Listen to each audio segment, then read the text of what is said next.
I think it was just a continuation of how most of this series has been played from really game 2 on.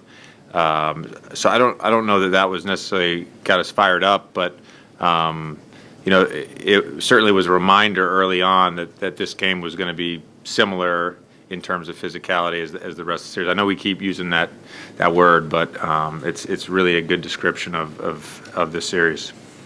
I mean, we shot terrible basically for 4 games. Tonight we were 7 for 28 from 3 in a closeout game and won by double figures. Like this was a physical series. At times, it wasn't the prettiest in terms of shooting the basketball, but I think the competitive nature of this series was really good to watch. Joel, I kind of over here.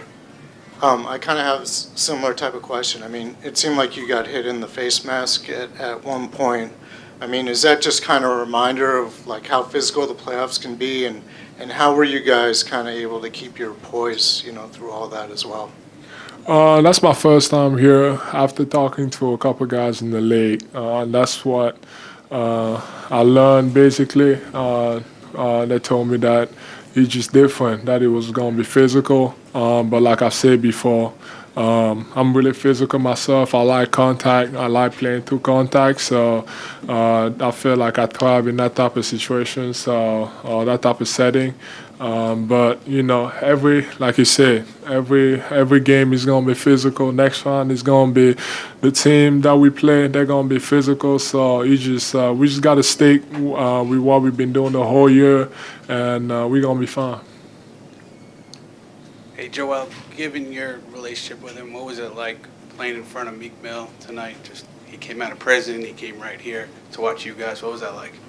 It was great. When he was in jail, I went to visit him, and he wasn't feeling good. You could tell he was trying to hold on. So to be here and to kind of provide this opportunity for him because he's been following us, and for him to kind of come to this type of game, and that was a closeout game, and we got the win. I was just happy. I got the news earlier from Michael Rubin, and I was happy for him. They've been working on it for months now, so I was just excited that he got to witness this because I know that he's always representing the city, and he loves this city so much.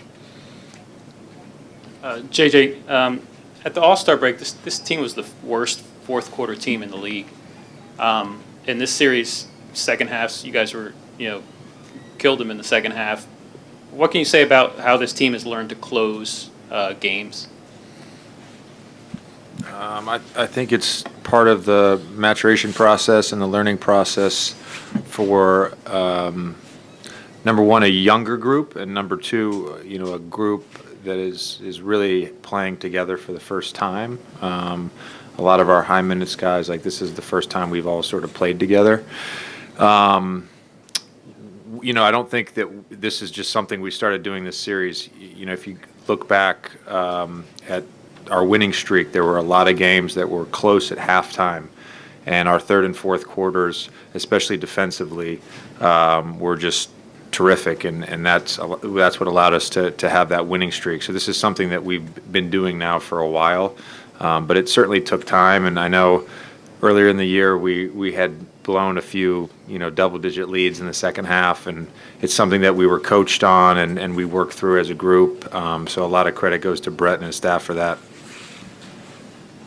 I don't like when you go. It's so fucking weird. Joel, I saw that you kind of bear hugged Dwayne Wade at the end after the game. What did he say to you? Did he have any good advice?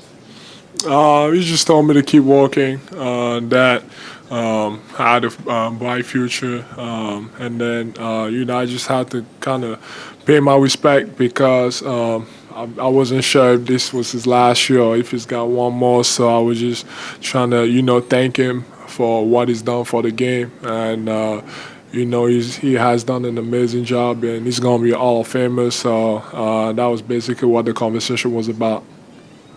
Last one. Guys, I just want to ask you how you, to your right, just want to ask you how you guys were able to avoid like complacency through this run. I mean, through the winning streak, and then in this series being up, not letting anything slip. How have you guys just maintain your composure and your calm through all that? You've been I out mean, for most of the weeks, too. I was out for 10 games. Well, there's not much that we can be complacent about. This group won 10 games 2 years ago, 28 games last year. You know, we were 25 and 25 with 5 games to go before the All-Star break. So this is new to us as a group. And I think the interesting thing that has happened is we've changed our goals now like 4 times. We did. You know, it was make the playoffs, and then it was maybe we can win 50 games, and then it was home court, and then it was 3rd seed. You know, I remember talking to a couple of people in our front office about maybe getting a first-round victory. And obviously none of us now, we don't feel any sense of complacency. We're not satisfied. Like, you know, this group is still hungry. What's more? You know, we want more. So that's just the nature of our group, and I think a lot of it has to do with, you know, just a lot of us have never done this before.